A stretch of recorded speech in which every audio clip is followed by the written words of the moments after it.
নমস্কার বন্ধুরা, আমার চ্যানেল দেবলিনাস ব্লগে সবাইকে স্বাগত। আজ একটা নতুন রেসিপি নিয়ে আমি এসে গেছি।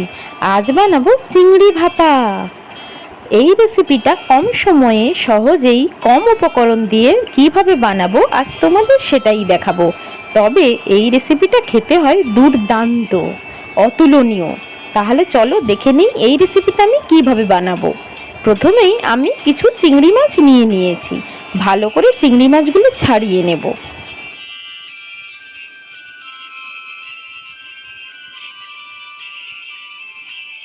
চিংড়ি মাছগুলো আমার ছাড়ানো হয়ে গেছে। এরপর ভালো করে ধুয়ে নেব।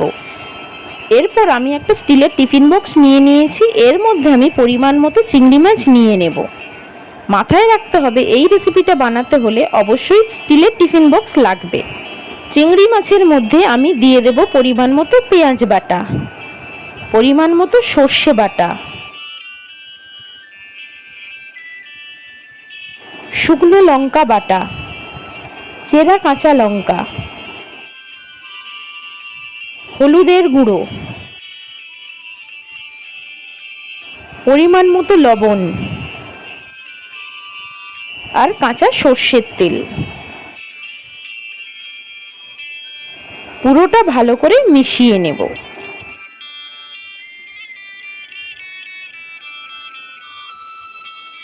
পুরোটা ভালো করে মেশানো হয়ে গেছে।